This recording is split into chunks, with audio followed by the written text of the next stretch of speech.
Bonjour, parlons aujourd'hui de budget. Alors, les budgets sont disponibles, comme vous le savez, là, dans la section des projets, également dans la section des devis. Aujourd'hui, pour l'exemple, on va commencer par aller explorer un devis que j'ai préalablement préparé, ici une refonte de site web. Donc, ce devis-là ici a été préparé avec un titre, un client et un contact, mais n'a pas du tout d'article. Par contre, ici dans la section budget, j'ai déjà commencé à planifier en fait combien de temps et qu'est-ce que je vais avoir besoin en fait pour réaliser ce projet-là. Donc, j'ai pensé à mon affaire et puis je me suis dit, bon, je vais avoir une première étape de création. Donc, mon budget peut comporter, comme ici, création et production sont des groupes. Les groupes, on peut les ajouter ici, en venant ajouter ici, on peut ajouter de nouveaux groupes à notre budget. Donc, mon premier groupe ici combine trois différents articles. On voit que ce sont des petites étiquettes vertes, donc c'est du temps interne. Chaque article a un titre, donc ici j'ai une réunion de lancement qui est d'un type de tâche réunion. Donc si je clique sur l'article, ici on va voir le détail de ce côté-ci. Donc c'est un type de tâche réunion. J'ai 1h30 de prévu là-dessus, à 45$ au coûtant, donc 67,50$ total total pour l'heure et demie. Une marge de 100%, donc un tarif facturable à 90$. Ce sont les informations qui sont ici en bas, dans le bas de mon article de budget. Donc, mes trois articles ont été définis ici, et les trois, si je viens cliquer sur le titre de mon groupe, j'ai ici un résumé, en fait, de mon groupe. Donc, le groupe comprend trois articles, 25h30 de temps pour un facturable, un coûtant, ici, les détails qui sont là. Donc, chaque groupe comme ça peut avoir été créé sur mon projet. Et puis, on voit ici que mon budget, en fait, j'ai dit projet, mais c'est un budget. Donc, mon budget comporte aussi différents types de coûts. Donc, j'ai des jaunes ici qui sont des achats, donc des frais. Ici, on voit que j'ai 9 photos qu'on va acheter chez un certain photographe à 375$. On va les revendre 562. Évidemment, là, on est dans la prévision. On est en train de prévoir ce qui va se passer dans le projet. Ce n'est pas nécessairement la vérité, là. C'est simplement ce que je prévois faire, ce que je budgète en fait pour la réalisation de ce projet-là. Donc ici, j'ai des corrections qui vont être faites à l'externe. Et puis ici, on voit j'ai déjà choisi un fournisseur. Donc le fournisseur m'a amené un tarif coûtant qui vient probablement du fournisseur. Et puis ensuite, j'ai différents articles ici de temps interne. Donc tout ce qui est là-dessus, si je clique la flèche ici pour revenir à l'écran principal de mon budget, j'ai deux groupes, 7 articles avec ici là, un résumé en fait de ce qui est prévu sur mon budget. Maintenant, différents petits trucs qui sont le fun à savoir, on peut déplacer les choses sur notre budget. Par exemple, ici, mon achat de photos, j'aimerais peut-être plutôt le placer en bas. Donc, les petites flèches qui sont ici ouvrent un petit menu où je peux venir, par exemple, couper ou copier. Donc, je vais couper cet article-là et ensuite, je vais venir le coller, l'insérer en dessous du dernier article. Donc, ça déplace les choses. Il faut dire aussi que c'est possible de déplacer un groupe. Donc, je pourrais prendre le groupe ici, création, je le couper et venir l'insérer ici en dessous du groupe production. Donc là, je vais intervertir la production et la création. Je pourrais bien sûr ajouter un nouveau groupe que je vais appeler, disons, je ne sais pas moi, des ajouts, par exemple, qui ont été réfléchis. Oups, comme ça. Donc, j'ai un groupe ici, ajouts. Puis, dans les ajouts, je vais pouvoir venir créer, par exemple, un temps interne. Et je vais lui donner un titre. Donc, on va l'appeler l'ajout. Qu'est-ce que ça pourrait être? Ça pourrait être une section commentaire, par exemple, sur notre site web. Donc, ça va être ici de l'intégration. Et puis, on va prévoir là-dessus, disons, une vingtaine d'heures avec mon tarif coûtant qui est indiqué ici. Le tarif coûtant, là, j'ai une petite barre orange à côté. Ça m'indique en fait que ce tarif-là vient du tarif coûtant prévu du type de tâche intégration. Et j'ai les trois petits points ici qui vont me permettre d'aller chercher un autre un autre coûtant. Donc, si j'avais défini ici un utilisateur, si j'ai déjà prévu que ce temps-là d'intégration va être fait, disons, dans mon équipe par Alex, par exemple, donc c'est Alex qui va faire ça, mais là, ici, je pourrais venir choisir, je pourrais choisir avec les 3 petits points ici le tarif coûtant de l'utilisateur. Donc, Alex, lui, coûte 20. Donc, c'est à ce moment-là la petite barre orange qui indique là, de où vient mon tarif coûtant. Et ici, la petite indication, là, les petites flèches tournantes là, que j'ai ici me permettent de ramener en fait le tarif qui est défini dans le type de tâche. Parce que ici, dans la roue dentée qui est en haut, j'ai la configuration de les options en fait là, de mon budget. Et on voit que c'est un budget qui est configuré en tarif par tâche avec les tâches de préférence en catégorie tarif A. Donc, le 125 ici, c'est sans doute le tarif A de l'intégration. OK, donc je peux comme ça planifier plein de choses. Ah oui, petite chose que je voulais vous montrer, c'est que je pourrais déplacer plusieurs articles en même temps. Si je prends par exemple ici les maquettes et la création qui sont ici, donc en tenant le bouton majuscule sur mon clavier, ça me permet d'en choisir plusieurs. Et je peux, je vais les copier-coller par exemple, donc je vais les copier ici et je vais les rajouter dans ma section des ajouts. Donc j'insère en dessous, donc là j'en crée une nouvelle copie. Et puis bien sûr, rien ne m'empêche de changer les durées, de dire, bon, mais les maquettes ici, ça va plutôt prendre 5 heures. Et la création ici va prendre un peu moins de temps, disons une douzaine d'heures. Donc, je reviens ici à la page d'accueil de mon budget, au volet ici là, principal de mon budget. Et puis là, ben, je révise, parfait, production, création, ajout, excellent. C'est tout ce que j'ai besoin d'avoir sur mon devis. 121 heures au total, 11 000 de coûtants, 21 000 de facturables. Ça m'apparaît excellent. Donc, il y a une fonction ici qui va me permettre de transformer mon budget en devis.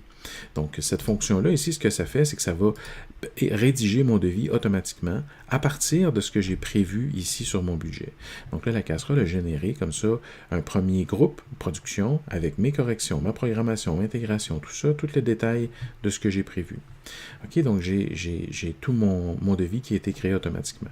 Bien sûr, là, on pourrait faire tous les changements qu'on veut dans ce devis-là. On pourrait évidemment présenter des prix différents sur le devis que ce qu'on a budgété.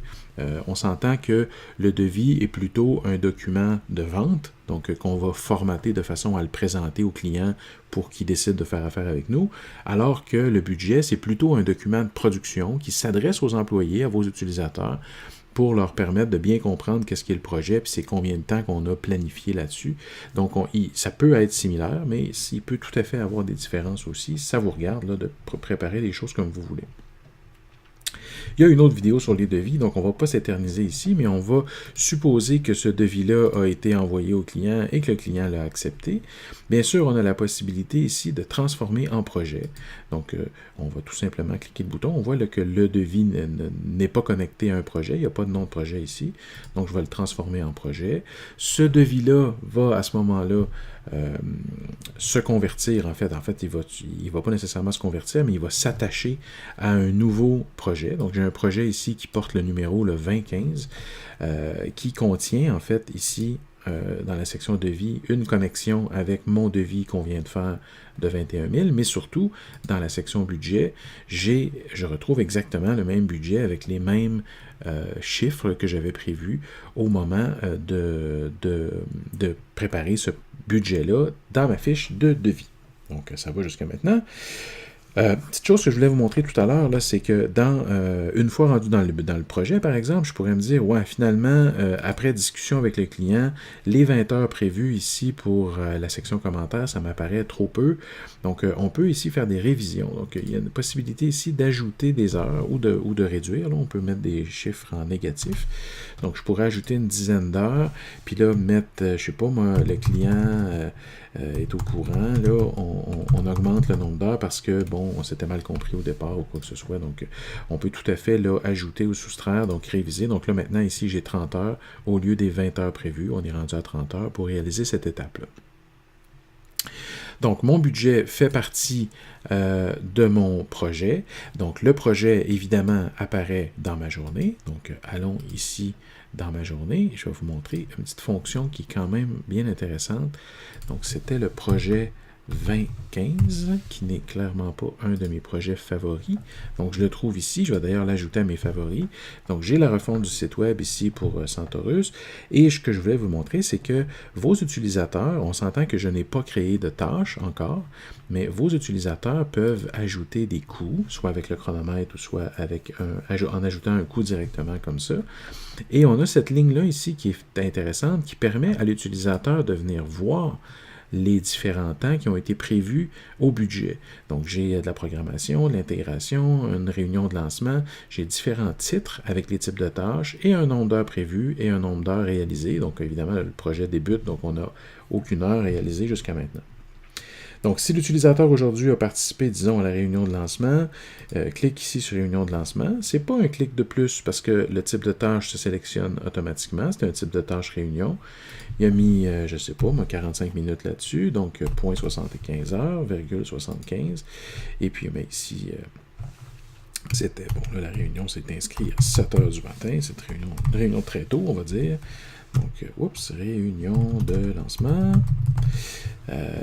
Au resto, disons, à cette heure-là, c'est peut-être des chances que ça a été au restaurant. Donc voilà, cette réunion-là est inscrite dans la feuille de temps. Maintenant, ce que ça fait d'avoir inscrit le temps dans le projet de cette façon-là, donc si je reviens à mon projet 2015, ma refonte de site web ici, et qu'on vient consulter le budget du projet. Donc, mon budget est intégralement là, comme je l'ai créé tout à l'heure. Sauf que ici, si je me bascule en mode suivi, je vais être capable de voir où est-ce que j'en suis en temps réel. Donc, les corrections ne sont pas commencées, la programmation n'est pas commencée, tout ça, mais ici, oups, la réunion de lancement, sur l'heure et demie qui était prévue, il y a 0.75 heures qui a été déjà fait.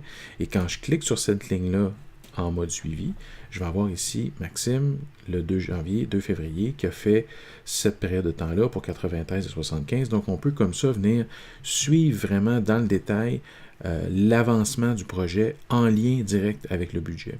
Et ça fonctionne au niveau du temps, mais ça fonctionne aussi au niveau des coûts et du temps externe, des frais et du temps externe.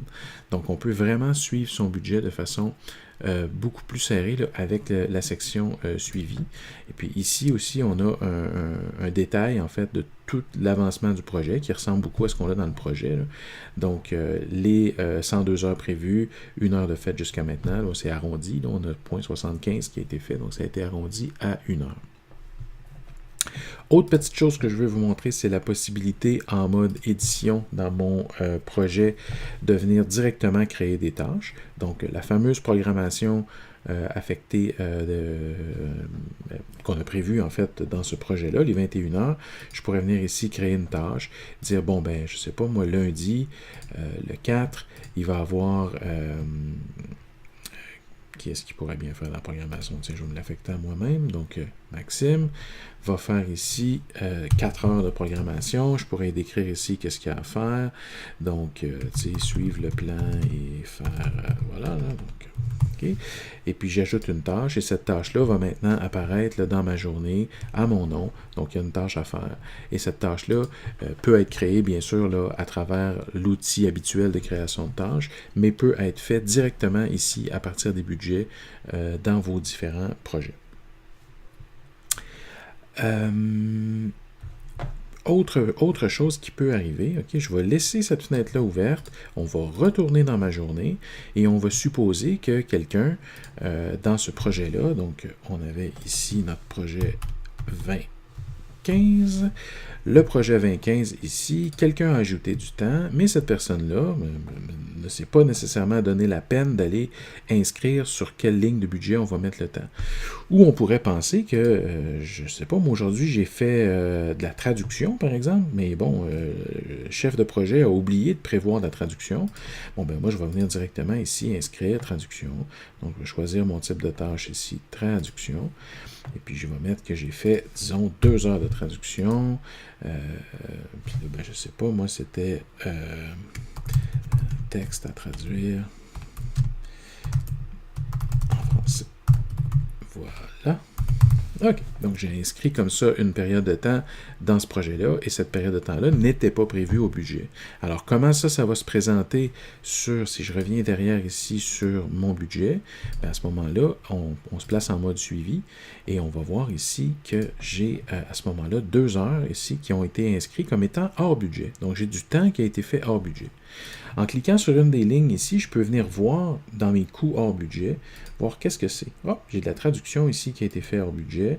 Donc, j'ai Maxime qui a fait 2 heures de temps hors budget pour 300 $. Là, en cliquant là-dessus, je peux voir le détail de ça. Donc, c'est un texte à traduire en français. Ah, on avait oublié de prévoir cet élément-là. Bien sûr, je pourrais me remettre en mode édition, ajouter à mon budget un temps prévu en mode pour de la traduction, mais je pourrais dire, ouais, bon là, c'est ma faute si je l'ai oublié, donc je vais plutôt aller replacer ce temps-là ailleurs dans une autre section. Donc, je sais pas, là, on pourrait le mettre, on va le mettre ici dans les 13 heures d'intégration. Disons que la traduction va faire partie de ça. Donc, je peux venir ici chercher ma traduction, et puis avec la petite chaîne qui est ici au bout, ça me permet de replacer ces heures-là à l'intérieur du temps prévu pour l'intégration. Donc, bien sûr, là, on ne fait pas ça à la légère, on place notre temps où est-ce qu'il faut, mais ce que je veux vous montrer, c'est que c'est possible de connecter et de déconnecter comme ça avec la petite chaîne brisée et la chaîne qui est en bas, de venir replacer son temps dans le budget pour être capable de suivre puis d'avoir un suivi budgétaire là, super serré avec cette fonction-là. Alors, voilà pour ça. Petite dernière chose que je veux vous montrer par rapport au budget, c'est la possibilité dans une fiche projet de venir imprimer le budget détaillé, en fait de générer un PDF avec notre budget détaillé. Donc ce PDF-là ici va me donner un peu les mêmes informations que le tableau qu'on avait à l'écran, mais j'ai sur ce tableau-là tout l'aspect suivi, en fait, là, de mon budget. Donc, si je veux discuter de ça avec le client, en discuter avec l'équipe en réunion ou quoi que ce soit, j'ai l'avancement là prévu réel, les différences, les coûts, tout ça, par rapport à tout ce qui se passe sur mon budget. Donc, c'est une chose qu'on peut faire avec la fonction d'impression dans le mode projet. Alors voilà pour les budgets, j'espère que ça a été intéressant. Je vous suggère de l'essayer, de l'expérimenter. C'est relativement simple de faire des budgets et je pense que ça procure des fonctions de suivi assez intéressantes, surtout si vos utilisateurs sont assez gentils, assez charmants pour aller placer le temps qu'ils font directement sur la bonne ligne de budget. Alors voilà, merci beaucoup pour votre attention. On se reparle dans une prochaine vidéo. À bientôt!